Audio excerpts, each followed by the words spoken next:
Welcome to Telugu one news. నేను మహాలక్ష్మి. బొత్సకి కూడా నమ్మకం లేదు. ఏపీలో టీడీపీ విజయం ఫిక్స్ అయిపోయింది. ఏపీలో దారిన పోయే దానయ్యని ఆపి ఏ పార్టీ అధికారంలోకి వస్తుందంటావు అని అడిగితే ఆ దానయ్య ఎగదిగా చూసి టీడీపీ రాబోతుందని ఇంకా అర్థం కాలేదా అని అంటాడు. మరి పామర్లకే అసలు విషయం అర్థమైపోయినప్పుడు వైసీపీ నాయకులకు అర్థం కాకుండా ఉంటుందా? అయినప్పటికీ మేకపోతు గాంభీర్యాలు, బిల్డప్లు ఫలితాలు వచ్చే వరకు ప్రదర్శించాలి కదా.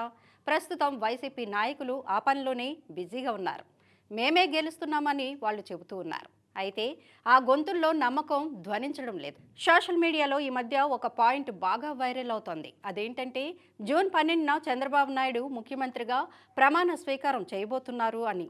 ఈ పాయింట్ని బేస్ చేసుకొని ఆపద్ధర్మ మంత్రి బొత్స సత్యనారాయణ నేను కూడా ఉన్నా అంటూ రంగంలోకి దిగారు. ఈసారి కూడా వైసీపీ గెలుస్తుందని ఆశిస్తున్నానని, ఈ నెల 9న జగన్ ముఖ్యమంత్రిగా ప్రమాణ స్వీకారం చేస్తారని ఆశిస్తున్నానని స్టేట్మెంట్ కూడా ఇచ్చారు.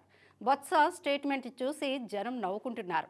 గెలుస్తున్నాం, ప్రమాణ స్వీకారం చేస్తారు అని చెప్పకుండా గెలుస్తారని ఆశిస్తున్నానని, ప్రమాణ స్వీకారం చేస్తారని ఆశిస్తున్నాను అన్నప్పుడే బొత్సకి కూడా మళ్ళీ అధికారంలోకి వస్తారన్న నమ్మకం పోయిందని జనం అనుకుంటున్నారు.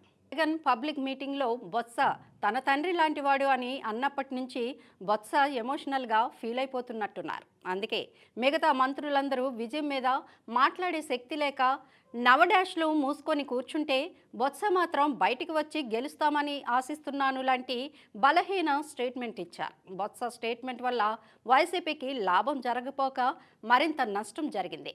పోలింగ్కి ముందు రోజు మీడియాతో మాట్లాడిన ఎన్నికల వ్యూహకర్త ప్రశాంత్ కిషోర్ మన బొత్స గారిని మామూలుగా తిట్టలేదు. బొత్స లాంటి వాళ్ళ వల్లే జగన్ పూర్తిగా నాశనమయ్యారని చెప్పారు.